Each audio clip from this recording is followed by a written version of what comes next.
7월 22일 월요일 가장 빠른 마감 방송의 오프로입니다. 오늘 제목에 적은 게 바이든의 사퇴, 그다음 우리나라 국장을 흔들고 있는 외국인의 악한 수급 행태, 이 두 개를 말씀드릴게요. 사실 아침에 일어나서 그 바이든 사퇴 얘기를 듣고 저는 그렇게 봤습니다. 오히려 이제 트럼프의 입김이 조금 약해질 수 있다. 정시에는 긍정적인 시그널을 저는 보고 있고요. 자, 그러면 저 빠졌을 거나 변동성을 줄 때 또 우리 AI 반도체에서 저점 매수를 생각하면서 왔거든요. 자, 근데 아침에 외국인들이 우리나라 장을 또 흔듭니다. 본격적인 거는 오늘 밤 미국 장인데 그 전에 변수를 가지고 또 외국인이 장난을 쳤어요. 이렇게 표현을 드리는데 가끔 제가 이것저것 다 시세를 보고 시장도 보지만 수급 분석을 좀 사파적으로 제가 빅수급 분석 한다 말씀드리잖아요. 지금 제목 보면 뭐 10년 대교로 보고 흔들든 말든 제가 봤을 때는 수급 분석 실전 투자로 말씀드리는데 오늘 제가 AI 반도체 매수란 이유 추매를 했죠. 그 이유 말씀드릴 거고, 자, 바이든 사퇴 후에 정시 변화가 분명히 있을 겁니다. 아직 우리나라에서 이렇게 나쁘게 외국인들이 또 변동성 만드는 거는 얘들의 또 의중이 있어요. 그걸 또 말씀드릴게요. 자, 옆에 띄우는 게 나스닥 그 기준 조금 더 빠질 수 있는 변동성을 말씀드렸죠. 하지만 저는 트럼프의 막말 변수가 조금 나아질 거다. 정시에 좀 좋은 면을 보고 있고, 여전히 우리 기준의 투자는 은행과 금리로 잘 잡고 있습니다. 자, 근데 오늘 코스닥이 또 엄청 떨어졌어요. 약하든 뭐든 필요 없이 개인들 코스닥을 외국인이 던지면서, 즉 외국인이 던지면 답이 없어요. 받을 데가 없기 때문에 투신과 그 수급이 워낙 약한 우리나라 개인들, 특히 개별주 같은 게 거의 바사삭 빠졌다 보시면 되고, 자, 그럴 때 저는 또 정석적으로 실전 투자 면에서 기회를 잡는 면에서 추면했습니다.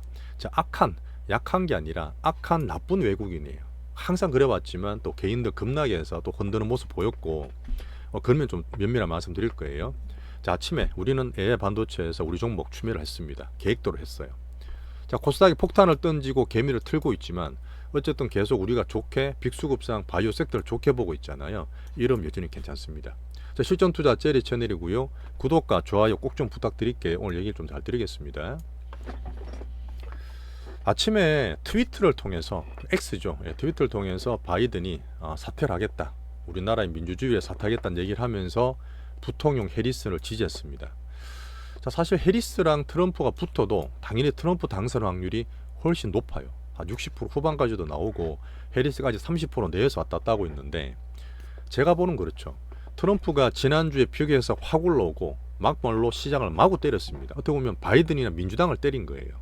그러면서 글로벌적으로 피해를 많이 받았는데 그 사이에서 시야도 흐려졌고 투자도 많이 오락가락한 거죠. 근데 저희는 중심을 잡고 있는 상태인데, 아시겠지만 미국의 이 민주당과 공화당 양당 정치 있죠. 양당 정치는 정말 오래됐어요. 1800년도 중반에 생기고 나서 그 이후로 이제 남북 전쟁도 일어나고 민주당은 항상 자유주의와 어떤 그 민주주의를 많이 옹호를 하고 있었잖아요. 물론 약간 뭐 정치적인 부분이지만 사실 미국의 정치 이런 시스템과 경제 자본주의 시스템은 정말 단단합니다. 물론 이게 트럼프가 당연히 당선 확률이 높다 하더라도 이 병약한 바이든이 있을 때보다는 지금 해리가 결정된 건 아니에요. 민주당 전당대회가 19, 20일 있기 때문에 그 전까지는 또 민주당에서 결집을 해야 될 부분인데, 그렇게 되면 오히려 트럼프와 민주당 후보가 양자구도 만들어지는 게 오히려 저는 정시 변동성 면에서 줄어들고 좋다고 봅니다. 이렇게 되면 11월 5일까지 조금은 나아요. 트럼프 일변도로 하는 것보다 낫다는 얘기입니다. 그런 면을 말씀드릴 거고, 지금 트럼프 트레이드가 지난주부터 뭐 다우나 러셀 빠지고 테마도 좀 줄어들고 있잖아요. 여전히 단타를 금지하세요.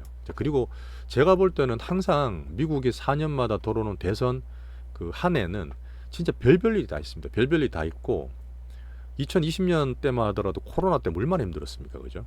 그런 면 때문에 트럼프 그때 제가 말씀드린 공화당 내에서 이 달러 패권을 건드려요. 트럼프가 가장 내볼 땐 취약하고 안 좋은 면인데 그것 때문에 여전히 암살 리스크를 갖고 있습니다. 사실 너무 돈 드는 건 싫지만 그 공화당과 민주당 양당을 저는 가길 바래요. 그런 면을 보면서 변수를 체크해야 될 부분이고, 여전히 민주당에는 정말 인기 있고 위대한 정치인들이 많습니다. 근데 저는 민주당을 편들진 않아요. 그런 면 말씀드리는 부분에서 민주당이 결집이 되면 양자구도에 더 좋다. 자, 트럼프 트레이드 하지 말라 말씀을 계속 드리고 있어요. 사실 그냥 찍기예요, 찍기. 정말 전문 트레이드 아니면 안 하시는 게 좋고, 미국은 또 사실은 단타보다는 중장투가 맞습니다. 하지만 가면 갈수록 트럼프 막말보다 실제로 트럼프나 공화당이 바르는 정책이 있을 거 아니에요. 물론 일기 때하고 많이 달라지고 시장도 많이 바뀌었지만 진짜 미국 우선입니다. 미국이 최우선이기 때문에 동맹도 극저하는 거예요. 자, 그렇게 하면서 재정에 대해서 국내는 감세한다. 소득세, 법인세 다 내려줘요. 그 다음 국외적으로 중국 관세 60%, 100% 때리겠다. 나머지 동맹이든 뭐든 10% 이상 내. 그 다음 국외로 관세를 때리는 거예요. 자, 그 다음에 지금 IRA법이나 그린 산업 안 좋게 얘기 드리는 게 결국은 트럼프가 뭐 돈을 적게 주는 국내 감세도 면을 보지만 민주당의 정책을 다 때리는 거예요. 여기서 저는 발라볼 게 뭐냐. 미중 간의 기술 패권의 중심인 AI 반도체가 기스는 날지언정 미국 성장의 핵심이고 그 다음에 AI 반도체 쪽의 성장 어닝은 확고하다 보는 겁니다. 금년에 계속 말씀드리면서 좋게 얘기 드리는 거예요. 자, 그래서 나스닥 기준 어닝을 봐야 되겠지만 이번 주부터 나스닥 빅테크 실적이 나옵니다. 반등 모색을 할 수 있는 흐름 저는 기대를 하고 있고요. 자, 지난주에 대만의 TSMC 방위비턴에 반도체 보조금 많이 받아오면서 TSMC가 한 방 세게 맞았잖아요. 오늘까지도 어지러지래요. TSMC 대만이. 근데 그것도 사실 나스닥, 엔비디아든 빅테크랑 같이 볼 수 있는 부분이기 때문에 한번 얘기를 드리겠습니다. 자, 금주에 볼 일정들은 자, 금리가 오히려 안정적이라 했잖아요. 4.1, 4.2 10년물 기준으로 잘 붙어 있고 자, 수급적으로 국채 입찰은 계속 있습니다. 그런 면 때문에 줄렁거리지 봐야 될 부분이고 자, 금요일 날에는 제가 금리랑 물가를 볼 수 있는 PC가 나와요. 여전히 뭐 CPI랑 비슷한 흐름 나오기 때문에 예상 괜찮게 하고 있죠. 자, 그리고 지금 봐야 된 어닝, 자, 확고하게 AI 반도체 쪽 어닝 기스 나느냐를 체크하고 있는데 저는 아닐 거라 저는 보지만 알파벳, 그 다음 테슬라 안 좋게 보죠. 텍사스 인스트루먼트 반도체 같은 게 나오기 때문에 화요일에 체크하면 되고요. 자, 수요일 IBM, 그다음 목요일 날은 저희가 전략적으로도 보고 있는 우리나라 쪽에 제일 기대하는 하이닉스가 나옵니다. 하이닉스. 자, 오늘 지났으니까 화수 정도 보면서 하이닉스 기대해 볼게요. 자, 달러 인덱스는 바이든 나오고 나서 사태 이익이 나온 후에 살짝 올랐습니다. 104 정도고요. 금리는 오히려 괜찮죠. 금리는 안정적입니다. 자, 미국이 지금 석 달, 넉 달, 100일밖에 안 남았어요. 큰 흐름상 여러 가지 변수는 있겠지만 분명히 점점 기준이 잡혀간다 봅니다. 양자 구도도 되고 트럼프가 말은 그렇게 심하게 해도 그 뒤에 있는 행간들을 시장이 읽을 거예요. 제가 아까 말했던 그런 국내국의 바이든 정책되는 것도 봐야 되겠지만 기준적으로 저는 3대 미션, 3대 리스크 계속 말씀드리면서 이 기준대로 말씀드릴 거예요. 자, 비미국은 오히려 뭐 이렇게 보는 분도 계셨죠. 트럼프가 오히려 더 될 거 아니냐, 당선 확률 더 높은 거 아니냐 해서 했는데 어쨌든 가장 영향을 많이 받고 시진핑이 덜덜 뛰고 있을 건데 오늘 중국 홍콩은 양봉이 났어요. 워낙 많이 빠졌다고 볼 수도 있지만 어제 그런 면을 볼 수 있고 트럼프한테 계속 두드려 맞고 있었던 자, 지난주부터 우리도 그랬지만 외국인이 좀 팔았어요. 오늘 2% 조정을 맞고 있는데 자, 지금 나스닥, 엔비디아든 빅테크와 함께 가장 메인이잖아요. AI 가속기 메인이기 때문에 TSMC처럼 빠지면 저가면 쇠된다 말씀드렸잖아요. 그런 면으로 보면서 관찰하겠습니다. 유럽은 일본은 1% 정도 빠져 있고요. 자, 오늘도 우리나라를 엄청 때리면서 지금 투심을 완전히 흔들고 있죠. 자, 코스닥은 사실 처참하게 떨어졌는데 자, 오늘 제가 아침 매수할 때 전략을 말씀드릴게요. 제가 보는 수급 분석에 대한 노하우일 수도 있습니다. 물론 자세한 거는 제가 종목 파트 말씀드리겠지만 어쨌든 그 삼성전자 가장 기준으로 했잖아요. 전자를 말씀드리고 코스닥 말씀드리면 주봉상 올랐다 빠졌다 올랐다 빠졌다 이제 패턴 좀 보이시는 거 보이시죠? 약간 무리하게 더 밑에 빼느냐 드러나냐 문제인데 이번은 제가 한국 반도체를 기대라고 때 말씀드렸잖아요. 그러니까 살짝 밀렸지만 우리 변수에서 저는 매수해야 된다 판단을 했고 삼전이 이제 8만원 초반입니다. 그러다 보니까 저는 긍정적으로 매수관까지 보고 있는 거예요. 아침에 외국인들이 파는지를 봤어. 자, 코스피는 1000억 정도 팔았습니다. 오히려 지금 살짝 막판에 땡기고 있어요. 자, 변동성 만드는 제가 말했던 선물을 또 봐요. 선물은 8,000개, 9,000개 걸려들어 오히려 소진하게 낫다 말씀드렸잖아요. 막판에 지금 또 땡겨요. 그 말은 뭐냐? 변동성을 만들지만 얘들이 제일 많이 사고 결국은 털어먹고 갈 한국 반도체 결국 걔들이 많이 샀습니다. 결국 외국인이 먹고 나가야 되기 때문에 수급이든 뭐든 성장이든 얘기를 좀 자신 있게 드리는 거예요. 그렇지만 오늘 코스닥은 여전히 빠졌죠. 그래서 아침에 제가 한국 반도체 볼 때 그 외국인의 수급을 정말 열심히 봤어요. 아침 이걸 보면서 정말 파는 거 맞냐? TSMC처럼 우리도 때리는 걸 봤는데 사실 안 때렸어요. 아침에 때리는 듯 하다가 전처럼 팔았지만 제가 보는 삼전 하이닉스는 외국인이 오늘 순매수로 나올 거예요. 아침에도 그랬거든요. 그런 페이크를 주면서 애들이 했기 때문에 한국 반도체를 아침에 저는 추멸했다 이렇게 말씀드리겠습니다. 적어놔드렸고 종목적인 뒤에 드릴게요.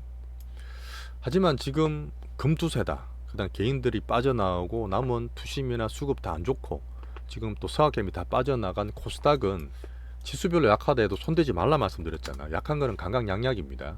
지금 더 빠졌잖아요. 더 빠져버렸고 이 장대 못 맞아버리니까 개별주들이 난리가 아니에요. 난리가 아닌데 자 대표로 볼 수 있는 바이오 오히려 바이오가 괜찮아요. 바이오는 지금 제가 큰 수급 괜찮다 보기 때문에 이쪽에는 여전히 섹터를 좋게 보는 거고 2,000원 늦게 때려버리니까 뭐 답이 없는 거죠. 그 반도체 소부장도 물론 우리 거 대항은 약간 받는 건 있지만 대기업들 괜찮고 소부장 쪽에서 많이 빠졌습니다. 한 2차 전지 완전히 빠졌어요. 그래서 제가 반도체 소부장 2차 전지 보면서 개인들의 신용 잔고가 틀릴지 본다 그랬잖아요. 조금씩 나와요. 하지만 예전에 뭐 작년 4월이나 작년 9월 10월처럼 신용 잔고가 확 까지진 않을 겁니다. 왜 그러냐면 이 반도체 모든 대형주에 들어가 있어요. 그러다 보니까 신용 잔고 틀리게 바라는 게 아니라 종목이나 섹터별로 보면서 그 개인들이 지금 마른 수건 짜듯이 틀리고 있다. 개별주 들고 있는 분들이 좀 안 좋다. 이런 얘기를 드리고 있습니다. 그래서 우리 종목이 제일 좋은 거예요. 이렇게 틀리면 오히려 우리 갖고 있는 게 살짝 팔릴 수가 있어요. 왜 아까 말씀드렸던 개인들이 자기 갖고 있는 것 중에 뭐 메꾸고 틀리고 하다 보면 멀쩡하게 잘 가는 것도 약간 팔 수 있어요. 그러다 보니까 견조한 종목들도 개인들이 안 좋을 때는 단기로 살짝 흔들릴 수 있습니다. 하지만 그 나쁜 거 아니에요. 오히려 빠지면 사야 되는 조정인 거죠. 자, 금투세는 어쨌든 7월 말에 여야 합의가 필요하지만 좀 봐야 되는 부분이 있고 요즘 코스닥의 개인 투신과 수급이 약하기 때문에 손은 안 되지만 제가 봤던 이런 얘기 보면서 코스닥의 종목들 중에 집중해서 바이오업에 좀 보고 있습니다. 우리 게 또 제일 나아요. 자, 2차 전지는 또 바닥에서 뭔 얘기도 막 하고 그랬는데 은행도 안 좋고 트럼프도 안 좋고 신저가도 나고 그다음 그린 사람 여전히 제가 국가 재정적으로 힘들기 때문에 쉽지 않다 말씀드렸는데 손대는 거 아닙니다. 계속 말씀드렸던 부분이고 자, 엔터도 코스닥의 대표 섹터인데 아직 약해요. 은행도 약하고 또 신저가 나면서 밑에서 모멘텀이나 수급이 필요하기 때문에 제가 하지 말라 말씀드리는 거는 수비와 방어를 하는 겁니다. 돈을 지키는 거예요. 그러면서 다시 말씀드리는 거고 여러 가지 테마도 트럼프 트레이드처럼 못 맞춰요. 안 하시고 가장 기준 지키고 떨어진 데 잘 해놓으시면 이렇게 빠질 때 잘 방어하잖아요. 항상 느껴보셨겠지만 올라갈 때 살아남은 사람들이 수익도 많이 볼 수 있습니다. 공격할 수 있는 시간이 분명히 오기 때문에 지금은 잘 방어를 하고 계세요. 왔다 갔다 하고 있죠. 자, 그래서 방금 제가 어떻게 보면은 코스닥이 되게 안 좋은 시기, 개인들 되게 힘든 시기지만 우리가 잘 선택 집중해서 외국인 변동성 항상 틀어먹었던 얘들이 나쁜 행태입니다. 알고 있어요. 그런 걸 제가 행태를 말씀드리면서 우리 종목 위주로 집중하자 다시 한번 말씀드리겠습니다. 자, 수비 방어의 중요성을 한 번 더 강조드렸어요. 우리 게 지금 미국이든 우리나라든 제일 좋습니다. 자, 구체적으로 종목 얘기를 조금 자세하게 파트 2에서 드릴게요.